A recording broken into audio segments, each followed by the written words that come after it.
Hi everyone! Blessed Friday guys! I'm here in the park of UDC and the end tower of Porto Arabia here in the Pearl.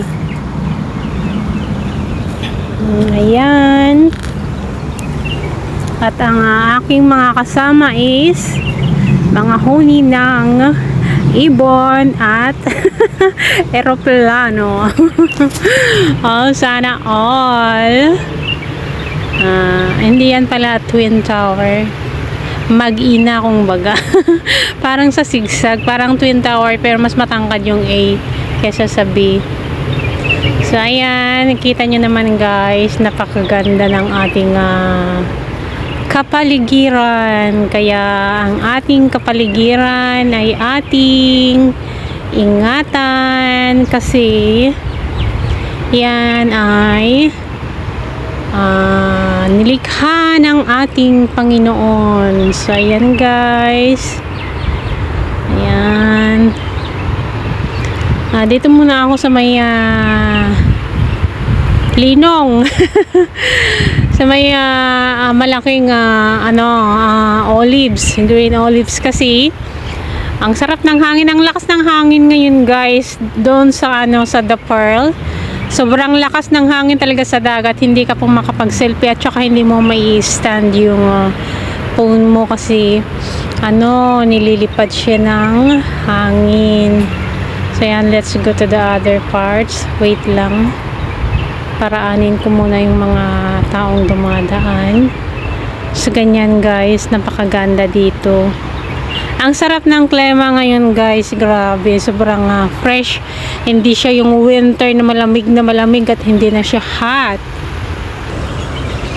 Ayan guys, ang ganda niyan talaga na itanim sa yan yung may pula na bulaklak.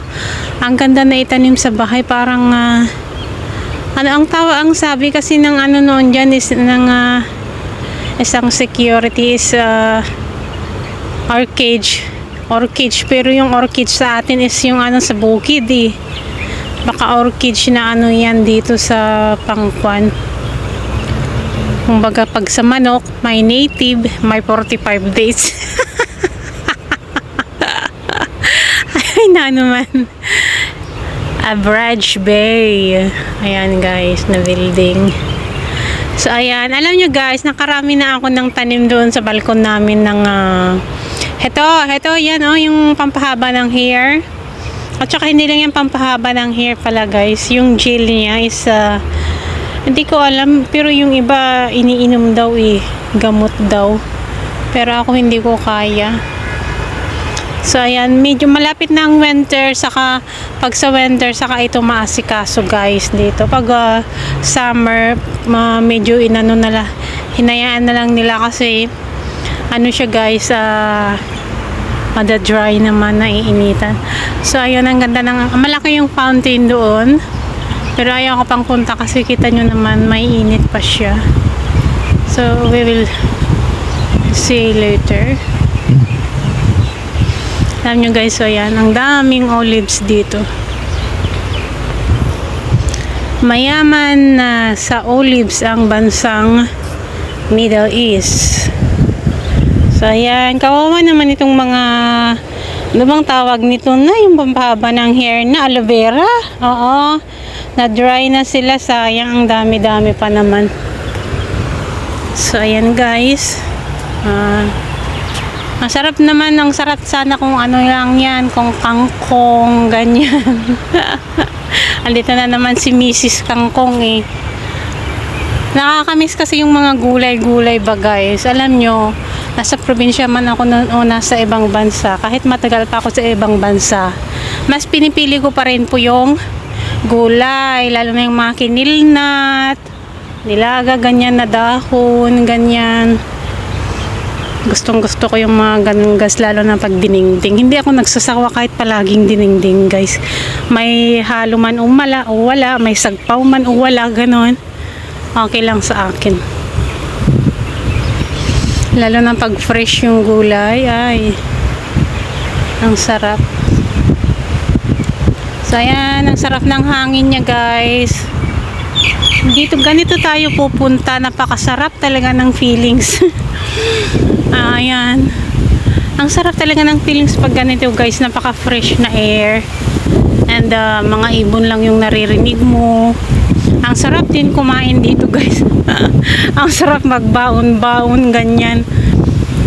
Next Friday siguro punta ako ng mall or sa kabayan ganyan. May anuhan niyang, may sadya lang.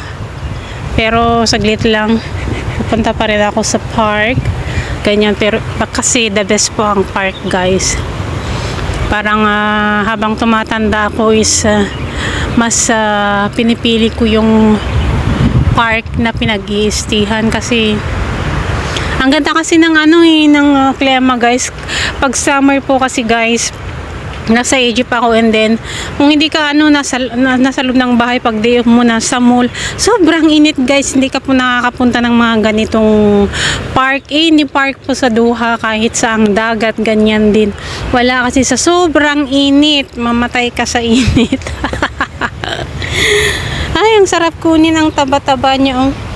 Ang dami ko ng aloe vera sa balcony. Sabi nga ni amo ko, paano ko daw napadami. Nagdala lang yung kaibigan niya nung ng party. Kasi nalagay ko lang sa isang base na malaki. May lupa na nga. Tapos napadami ko siya. Naging 3 beses ng kakapal na. Ang dami na. Ang saya naman ni amo ko. Minsan nagtatanim ako ng isang onion lang. Ganyan. Pag nag-leaves na, kinukuha ko. Tapos nagtry ako ng sweet potato. Ano ba yun? Kamote. Ayun, nagdahon siya. Kinatong ko rin. Konti-konti lang hinahalo ko sa mga buto-buto ng mga vegetables. Buto ng sitaw, buto ng munggo, ganyan. Yung mga dal yung mga hindi nyo alam na seeds ay nabuto dito, seeds, oo. Na akala na parang munggo rin, para rin mga buto ng mga gulay din guys, at napakasustansya. Kasi kailangan ko yung iron, ganyan. So ayan, napakaganda talaga dito guys. Ang sarap. So, alam mo, alam nyo guys, wish ko talaga yung magkaroon ng ganitong tanim sa ng bakuran sa bahay namin. Alam nyo, kahit ang bahay ay simple at hindi kagandahan, ganyan, hindi malaki, ganyan, basta maraming mga nakatanim guys, napakaganda. Mga ganyan yung parang hindi naman to dates dates ba yan? Ito yung dates yata nakalimutan ko na yung dahon ng yung parang nyug siya o parang dates, pero hindi dates ata.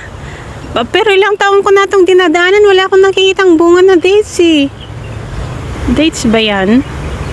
Kasi magkaiba sila sa dahon sa mga dates doon sa Cornish at sa Suki at sa mga kalsada So ewan ko lang dyan kung may native na dates or whatever.